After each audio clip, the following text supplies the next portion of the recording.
Hello everybody, welcome to TRP, the Random Podcast with me, Saurabh Saneja. This is the book reading series of TRP and currently we are reading the book The Monk Who Sold His Ferrari by Robin S. Sharma. So let's continue with our reading. Chapter 8, Kindling Your Inner Fire. Trust yourself. Create the kind of life you will be happy to live with all your life. Make the most of yourself by fanning the tiny inner sparks of possibility into the flames of achievement. Foster C. McClellan. The day that Yogi Raman shared his mystical little fable with me, uh, high atop the Himalayas, was actually quite similar to this day in many respects, said Julian. Really, our meeting began in the evening and carried on well into the night. There was such a chemistry between the two of us that the air seemed to crackle with electricity. As I mentioned to you earlier, from the first moment I met Raman, I felt as if he was the brother I never had. Tonight, sitting here with you and enjoying the look of intrigue on your face, I feel the same energy and bond. I'll also tell you that I have always thought of you as my little brother, since we became friends. To tell you the truth, I saw a lot of myself in you. You were an amazing litigator, Julian. I will never forget your effectiveness. It was obvious that he had no interest in exploring the museum of his past. John, I would like to continue to share the elements of Yogi Raman's fable with you. But before I do this, I must confirm something. Already, you have learned a number of highly effective strategies for personal change, which will do wonders for you if you apply them consistently.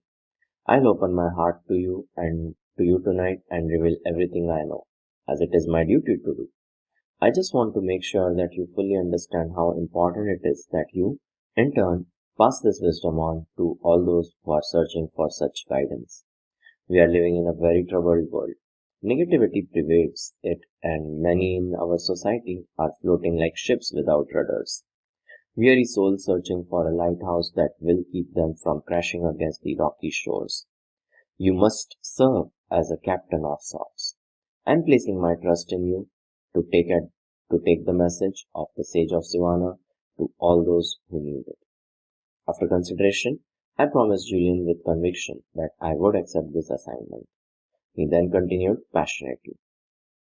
The beauty of the whole exercise is that as you strive to improve the lives of others, your own life will be elevated into its highest dimensions. This truth is based on an ancient paradigm of extraordinary living. I'm all ears.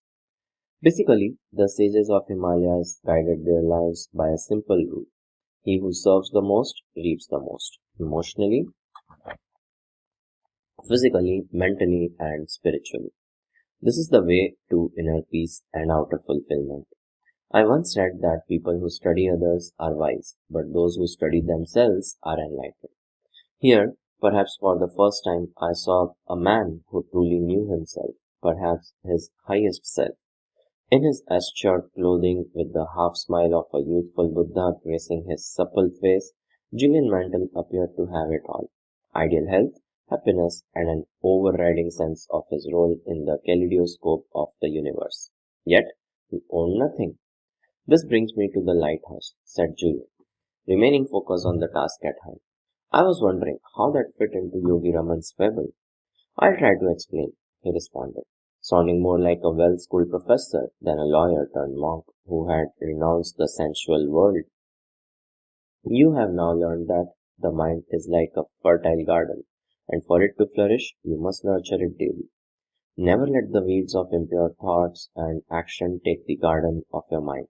Stand guard at the gateway of your mind. Keep it healthy and strong. It will work miracles in your life if you will only let it. You will recall that in the middle of the garden stood a magnificent lighthouse. This symbol will remind you of yet another ancient principle of enlightened living. The purpose of life is a life of purpose. Those who are truly enlightened know what they want out of life. emotionally, materially, physically, and spiritually. Clearly defined priorities and goals for every aspect of your life will serve a role similar to that played by the lighthouse, offering you guidance and refuge when the seas become rough. You see, John, anyone can revolutionize their lives once they revolutionize the direction in which they are moving. But if you don't know where you are going, how will you ever know where you get there when you get there? Julian transported me back to the time when Yogi Raman examined this principle with him. He recalled the sage's exact words. Life is funny, observed Yogi Raman. One would think that the less one worked, the more one would have the chance to experience happiness. However, the real source of happiness can be stated in a word achievement. Lasting happiness comes from steadily working to accomplish your goals and advancing confidently in the direction of your life's purpose. This is the secret of kindling the inner fire that lurks within you. I do understand that it might seem more than a little ironic that you have traveled thousands of miles from your achievement-oriented society to speak to a cluster of mystical sages living high in the Himalayas, only to learn that another eternal secret of happiness can be found in achievement. But it is true. Workaholic monks, I suggested playfully. Quite the opposite. While the sages were tremendously productive people, their productivity was not of the frenetic type. Instead, it was of the peaceful, focused, Zen-like kind. How so? Everything they did had a purpose. Though they were removed from the modern world and lived a highly spiritual existence, they were also highly effective. Some spent their days polishing off philosophical trees, treatises. Others created fabulous, richly textured poems which challenged their intellect and renewed their creativity. Still others passed their time in the silence of total contemplation, looking like illuminated statues seated in the ancient lotus pose. The sages of Sivana did not waste time. Their collective conscience told them that their life had a purpose and they had a duty to fulfill. This is what Yogi Raman said to me. Here in Sivana, where time appears to stand still, you might wonder what a group of simple, passionless sages would ever need or hope to achieve. But achievement need not be of the material sort. Personally, my objectives are to attain peace of mind, self-mastery, and enlightenment. If I fail to accomplish these goals by the end of my life, I'm certain that I'll die feeling unfulfilled and dissatisfied. Julian told me that there was the first time he had heard any of his teachers in Sivana speak of their own mortality, and Yogi Raman sensed this in my expression. You need not worry, my friend. I have already lived past the age of 100 and have no plans for a quick exit. My point is simply that when you clearly know what aims you wish to achieve over the course of your life, be they material, emotional, physical, or spiritual, and you spend your days accomplishing them, you will ultimately find eternal joy. Your life will be as delightful as mine, and you will come to know a splendid reality. But you must know your life's aim, then manifest this vision into reality by consistent action. We sages call this dharma, which is the Sanskrit word for life's purpose. Lifelong contentment will come from the fulfillment of my dharma, I asked. Most certainly. From dharma springs inner harmony and lasting satisfaction. Dharma is based upon the ancient principle that says every one of us has a heroic mission whilst we walk this earth. We all have been granted a unique set of gifts and talents that will readily allow us to realize this life work. The key is to discover them, and in doing so, discover the main objective of your life. I interrupted Julian. It's sort of what you were saying earlier about risk taking. Maybe yes, maybe no. I don't follow. Yes, it seems as though you are forced to take a few risks to discover what you are best at and a sense of your life's purpose. Many people quit jobs that have stifled their progress the moment they discover the purpose of their existence. There is always the apparent risk that comes with self-examination and soul-searching. But no, because there is never a risk in discovering yourself and the mission of your life, self-knowledge is the DNA of self-enlightenment. It is a very good, indeed essential thing. What is your dharma, Julian? I asked casually, attempting to mask my burning curiosity. Mine is simple, to selflessly serve others. Remember, you will not find true joy in sleeping, in relaxing, or in spending your time like an idler. As Benjamin Disraeli said, the secret of success is constancy of purpose. The happiness you are searching for comes through reflecting on the worthy aims you are dedicated to achieving and then taking action daily to advance them. This is a direct application of the timeless philosophy which prescribes that those things which are most important should never be sacrificed to those things which are the least important. The lighthouse in Yogi Raman's fable will always remind you of the power of setting clearly defined, purposeful goals and most importantly of having the character power to act on them. Over the course of next few hours, I learned from Julian that all highly developed, fully actualized people understand the importance of exploring their talents, uncovering their personal purpose, and then applying their human gifts in the direction of this calling. Some people selflessly serve humanity as physicians, others as artists. Some people discover they are powerful communicators and become wonderful teachers, while others come to realize that their legacy will be in the form of innovations in the field of business or science. The key is to have the discipline and vision to see your heroic mission and to ensure that it serves other people while you realize it. Is this a form of goal setting? Goal setting is the starting point. Mapping out your objectives and your goals releases the creative juices which get you on the path of your purpose. Believe it or not, Yogi Raman and the other sages were very hot on goals. You're kidding. Highly effective monks living deep in the Himalayan mountains who meditate all night and set goals all day? I love it. John, always judge by results. Look at me. Sometimes I don't even recognize myself when I look in the mirror. My once unfulfilling existence has been replaced by one rich with adventure, mystery, and excitement. I'm young again and enjoy vibrant health. I'm truly happy. The wisdom I'm sharing with you is so potent and so important and so life-giving that you simply must stay open to it. I am Julian. I really am. Everything you have said makes perfect sense, although some of the techniques do sound a little odd, but I have promised to try them and I will. I agree that this information is powerful. If I have seen further than others, it is simply because I have stood on the shoulders of great teachers, replied Julian with humility. Here's another example. Yogi Raman was an expert archer, a true master. To illustrate his philosophy on the importance of setting clearly defined objectives in every aspect of one's life and fulfilling one's mission, he offered a demonstration I will never forget. Near where we were sitting, there was a magnificent oak tree.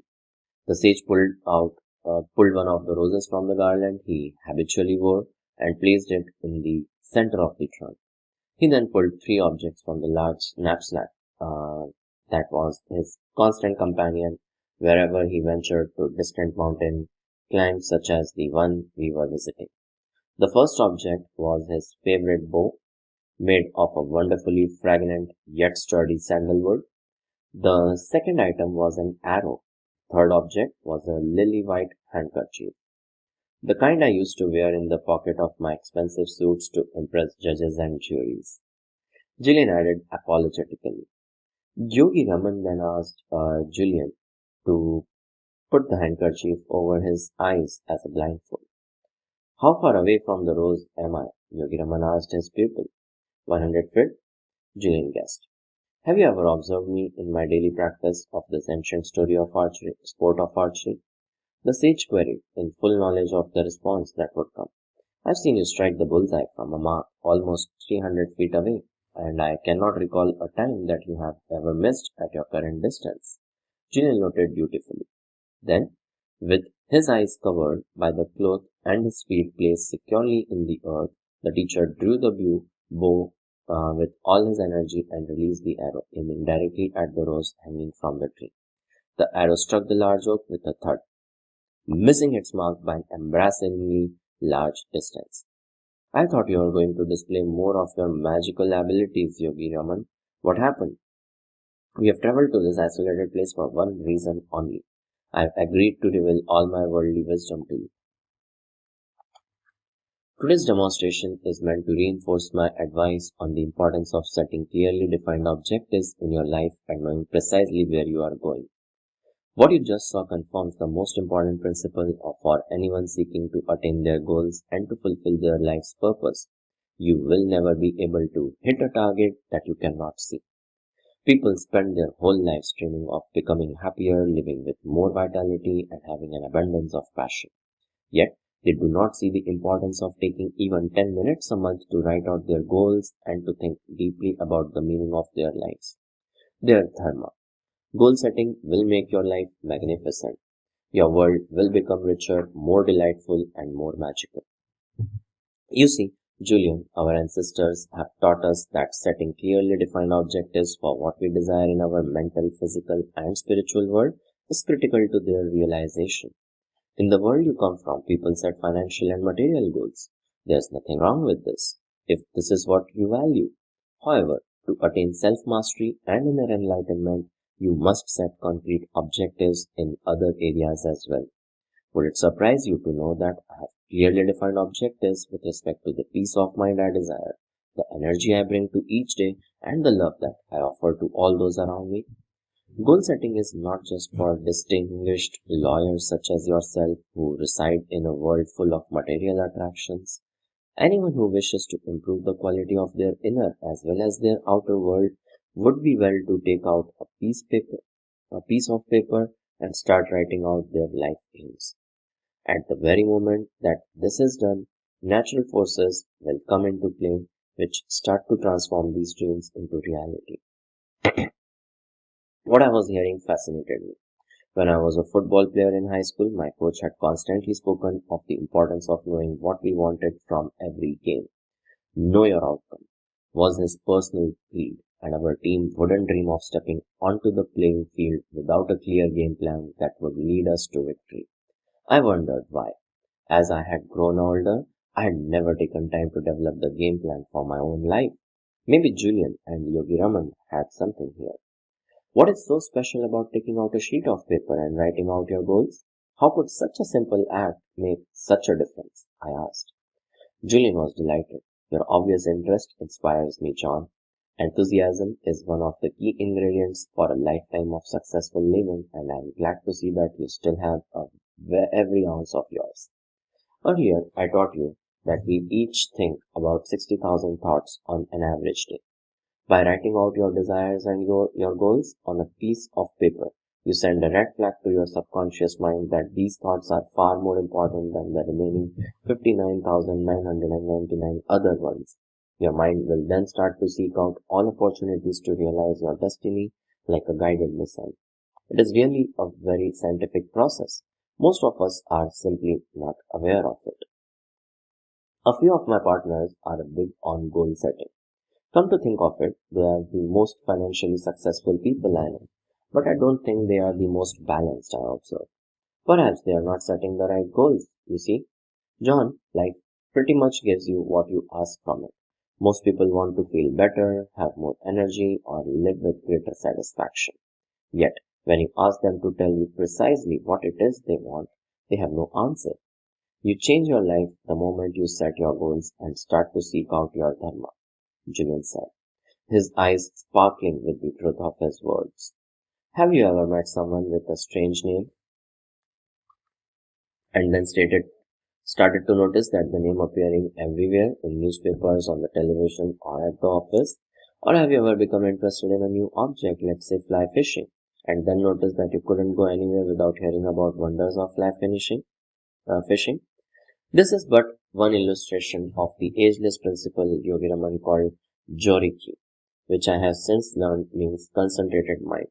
Concentrate every ounce of your mental energy on self-discovery. Learn what you excel at and what makes you happy. Maybe you are practicing law, but are really meant to be a school teacher. Given your patience and love for teaching, perhaps you are frustrated painter or sculptor. Whatever it is, find your passion and then follow it. Now that I really think about it, it would be sad to reach the end of my life without realizing that I had some special genius that would have unlocked my potential and helped others, even in a small way. That's right.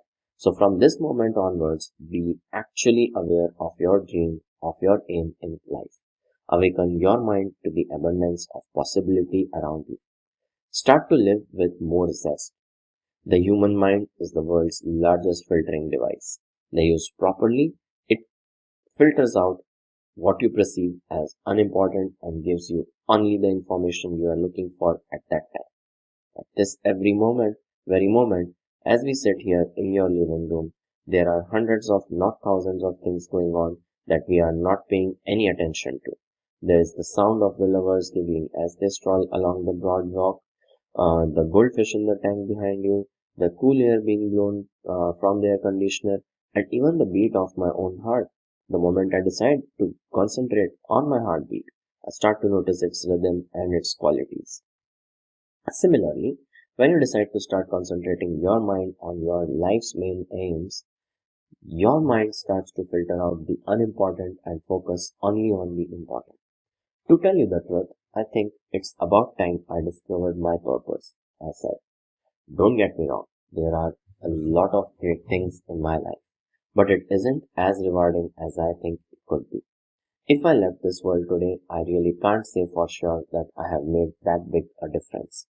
How does that make you feel? Depressed? Or for with total honesty? I know I have talent, actually. I was one heck of a good artist when I was younger. That was until the legal profession beckoned with the promise of a more stable life. Do you ever wish you had made painting your profession?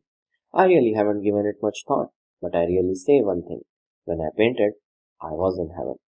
It really fired you up, didn't it? Absolutely. I lost track of time when I was in the studio painting. I would get lost in the canvas. It was a real release for me. It was almost as if transcended time and if I transcended time and moved into another dimension. John, this is the power of concentrating your mind on a pursuit that you love. Goethe said that we are shaped and fashioned by what we love. Maybe your dharma is to brighten the world with lovely scenes. At least start spending a little time painting every day. How about applying this philosophy to things less esoteric than changing my life? I asked with a grin. This should be good, Julian replied. Like what? Let's say one of my aims, although a minor one, was to drop the spare tire I'm carrying around my waist. Where would I start? Don't be embarrassed. You master the art of goal setting and goal getting by starting off small. The journey of 1,000 miles begins with a single step, I asked intuitively. Precisely. And getting good at accomplishing little feats prepare you for realizing the big ones. So, to answer your question squarely, there is nothing wrong with mapping out a full range of smaller goals in the process of planning your bigger ones.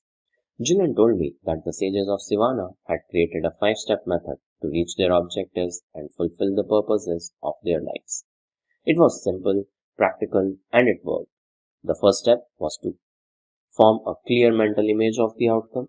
If this was to lose weight, Julian told me that every morning, just after I woke up, I was to envision myself as a lean, fit person full of vitality and boundless energy. The clearer this mental picture, the more effective the process would be. He said that the mind was the ultimate treasure house of power, and the simple act of picturing my goal would open the gateway to the actualization of this desire. Step 2 was to get some positive pressure on myself. The main reason people do not follow through on any resolutions they make is that it is too easy to slip back into their old ways. Pressure is not always a bad thing. Pressure can inspire you to achieve great ends. People generally achieve magnificent things when their backs are up against the wall and they are forced to tap into the wellspring of human potential that lies within them. How can I create this positive pressure on myself? I asked. Now thinking about the possibilities of applying this method to everything from getting up earlier to being a more patient and loving father. There are a whole host of ways to do this. One of the best is the public pledge. Tell everyone you know that you will lose the excess weight or write that novel or whatever your goal might be. Once you make your goal known to the world, there will instantly be pressure on you to work towards its fulfillment, since no one likes to look like a failure. In Sivana, my teachers used more dramatic means to create this positive pressure I speak of. They would declare to one another that if they do not follow through on their commitments, such as fasting for a week or getting up daily at 4 a.m. to meditate, they would go down to the icy waterfall and stand under it until their arms and legs went numb.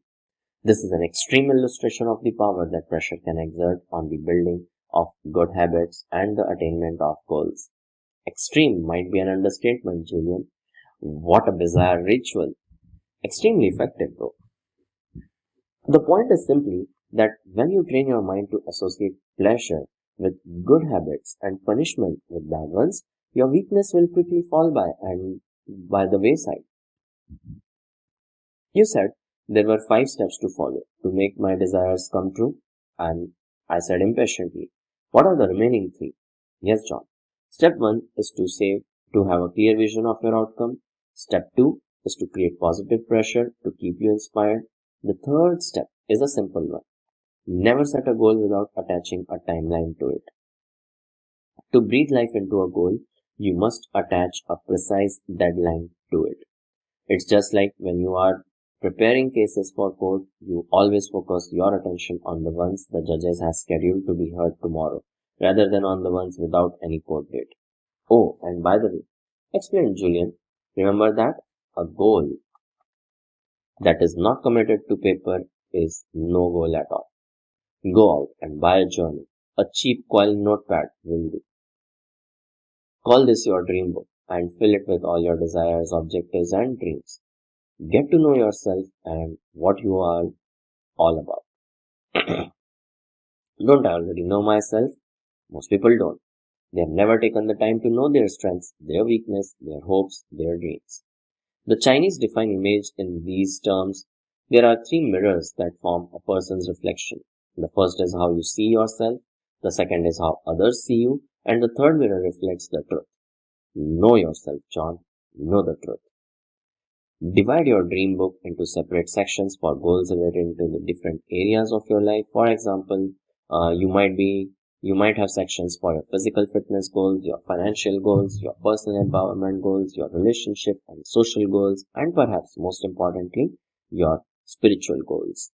Hey, that sounds like fun. I've never thought about doing something as creative as that for myself. I really should start challenging myself more, I said. I agree. Another particularly effective technique I learned is to fill your dream book with pictures of the things you desire and images of people who have cultivated the abilities, talents, and qualities that you hope to emulate. Getting back to you and your spare tire, if you want to lose weight and be outstanding physical shape, paste a picture of a marathon runner or an elite athlete in your dream book. If you want to be world's finest husband, why not clip out a picture of someone who represents this? Perhaps your father, and put it into your journal in the relationship section. If you are dreaming of a mansion by the sea or a sports car, find an inspiring picture of these objects and use these for your book of dreams. Then review this book daily, even for a few minutes. Make it your friend. The results will startle you. This is pretty revolutionary stuff, Julian. I mean, though these ideas have been around for centuries, everybody I know today could improve the quality of their daily lives by applying even a few of them. My wife would love to have a dream book. She would probably fill it with pictures of me without my notorious belly. It's really not that big, Julian suggested in a consoling tone. Then, why does Jenny call me Mr. Donut? I said, breaking into a broad smile. Julian started to laugh. I had to follow. Soon the 2 of us were howling on the floor. I guess if you can't laugh at yourself, who can you laugh at? I said, still giggling. Very true, my friend. When I was chained to my former lifestyle, one of my main problems was that I took life too seriously. Now I'm much more playful and childlike. I enjoy all of life's gifts, no matter how small they are. But I have disagreed. I have so much to tell you, and it is all flowing out of me at once. Back to the 5-step method to attain your aims and realize your goals. Once you have formed a clear mental picture of your outcome, created a little pressure behind it, set a deadline, and committed it to paper, the next step is to apply what Yogi Raman called the magic rule of 21. The learned men and women of this world believe that for new behavior to crystallize into a habit, one had to perform the new activity for 21 days in a row. What's so special about 21 days? The sages were absolute masters of creating new, more rewarding habits which governed the conduct of their lives.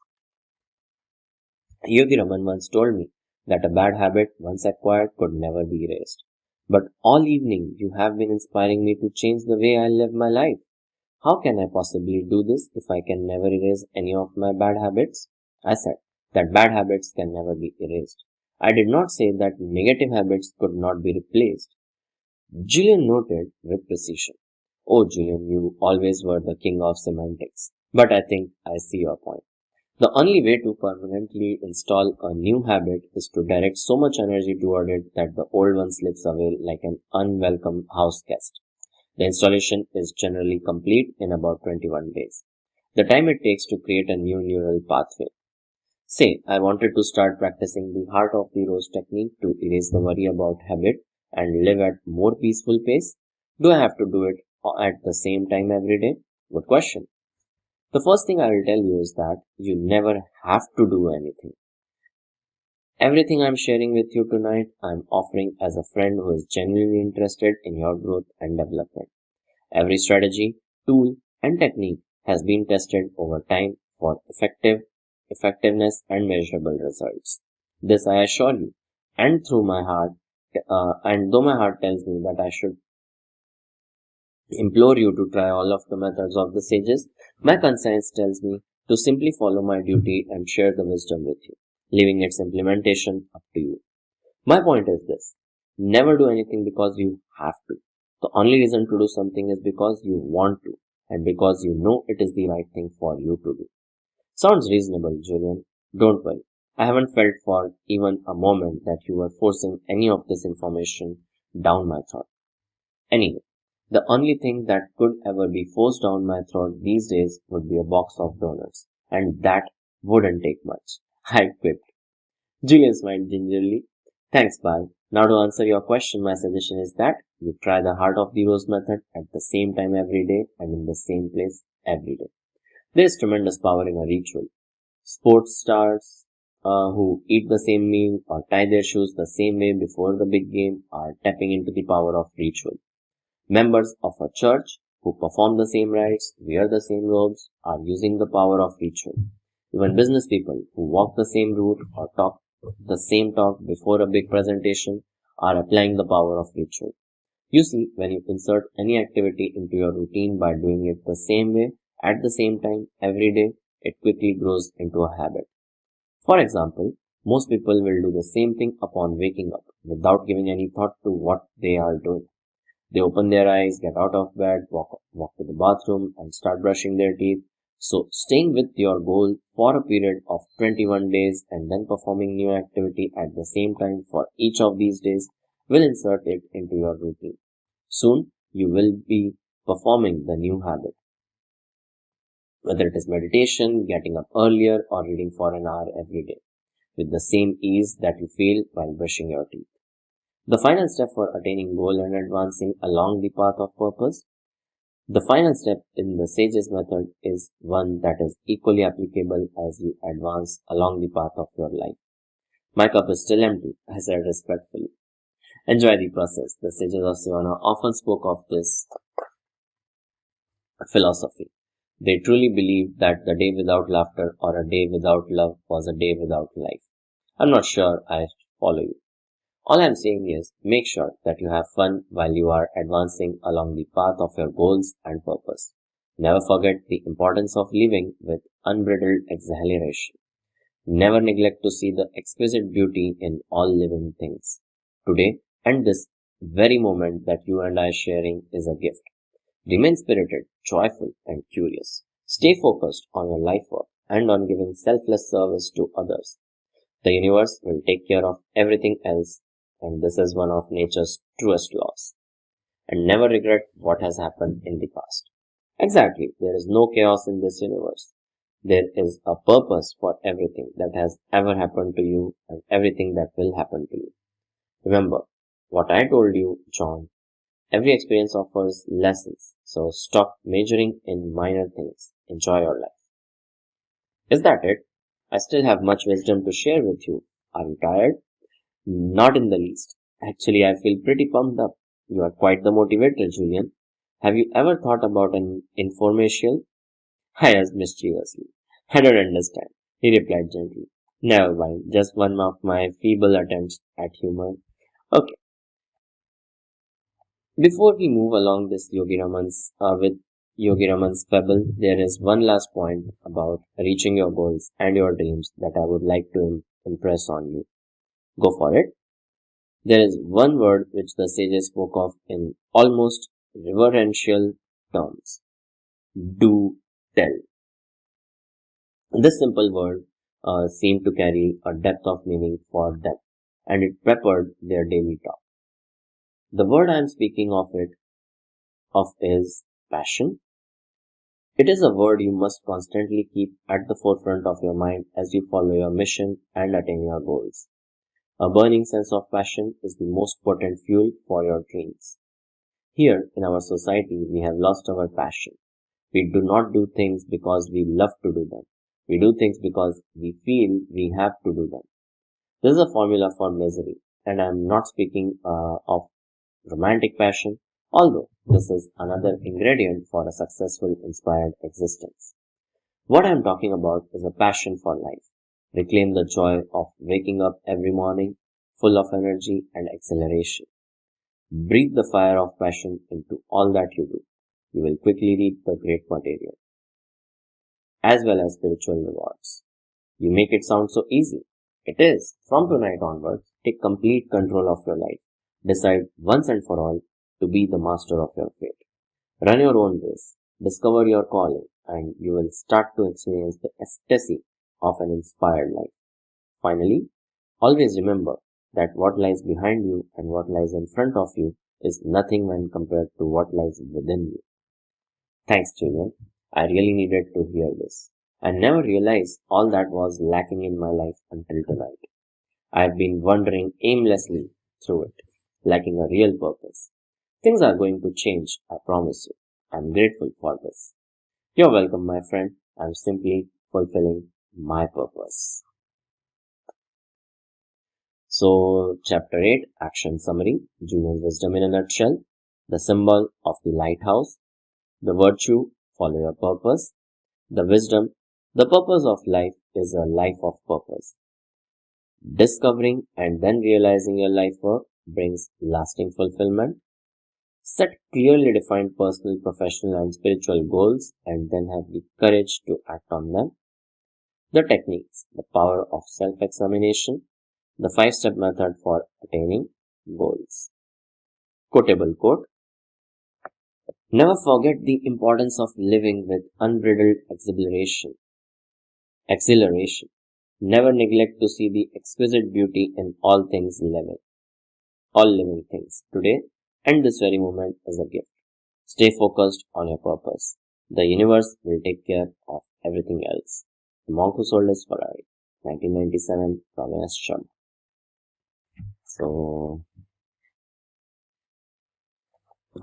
I hope you liked this episode of TRP, the Random Podcast. Please tell me your thoughts about this in the comments. Do like, share, and subscribe. See you in the next one. Bye bye, take care, be healthy, and be safe. Thank you.